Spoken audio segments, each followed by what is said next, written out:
All right, so this is for Sunday morning questions. The first question is a question not from anything we studied on Sunday morning, but a general question from the Bible, which is always welcome. That's fine. It refers to the passage in Timothy where Paul says that I don't permit a woman to teach a man or to teach out like that. I think this is an issue. When Paul uses the word teach and preach, he generally is speaking about the doctrinal setting authority of the teaching, preaching ministry of the church. We have a lot of Sunday school classes and we say we have teachers.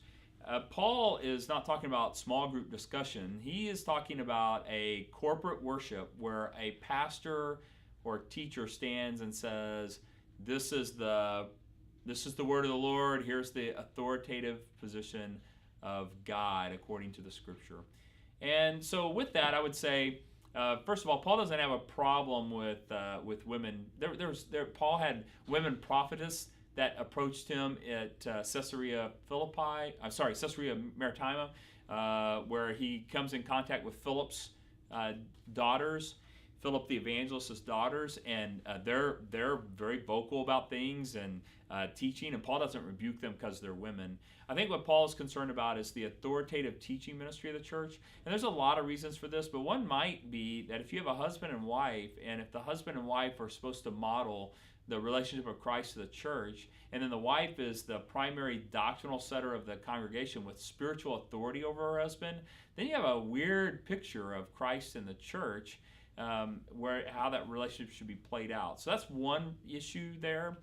Issue number two is that culturally, certainly in their time, the rise of women's liberation within the church would have caused a damage to their witness to the culture at large. This is a less an issue for us in America today, but in many cultures today, this would still be a very difficult thing. It actually would cause harm to the message of the gospel and cloud it, make it harder to hear.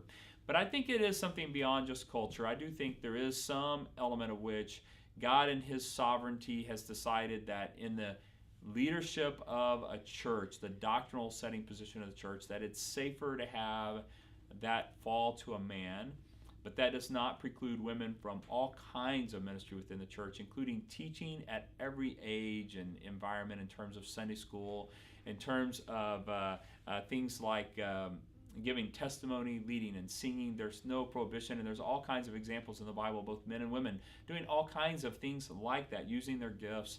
And so I would say we should all be involved in supporting the use of gifts by everyone within the church. But on the doctrinal setting of the church, in terms of teaching and preaching, that it is the best model for the New Testament is to restrict that to a pastor who is the husband of one wife and is in a position of authority over the church based on the church electing them and appointing them to that position. All right, so that's the issue of what exactly the implication of this is. I think that's what's going on there. Number two, because I'm a mess and full of all kinds of greed, lust, pride, sloth, I realize I don't understand the word what holy means. We sing holy, holy, holy, but what does it mean in relationship to God? Define holiness. All right, there are two words, holy and righteous, that are closely related to one another. Holy is that God in his essential character is right. And righteous is that God in his essential decisions and actions does what is right. Now let's contrast that with the human. We are sinners by nature, and therefore we sin. So we're not holy, we're sinful, and we aren't righteous, we sin. And that's how it is with God. God's holiness is about his essential attribute of being right, being just, being good all the time. And so our relationship to him in this regard is that we are unrighteous, but God makes us righteous, or we are unholy, but God makes us holy through his son Jesus Christ, and then calls us to a life of pursuing his holy standards according to his word in the life of his son, so that we will be more like his son Jesus Christ and reflect his holiness. I mentioned a couple of weeks ago that the attributes of God are the coalescence of all of his the glory of God is the coalescence of all his attributes, and one of his attributes is holiness.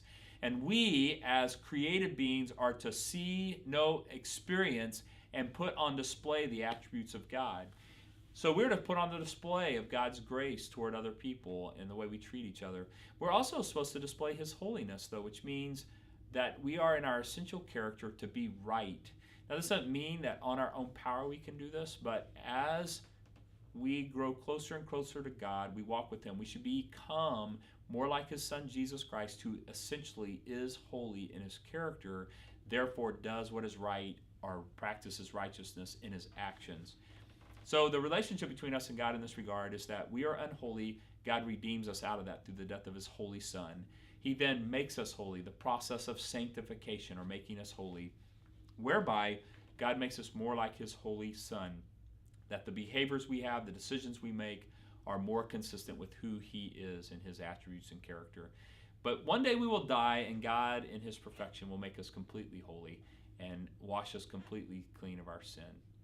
And so the relationship between us and God in that regard is God takes sinful people and makes us holy so that we might be in His presence and experience His glory, which includes His holiness forever and ever.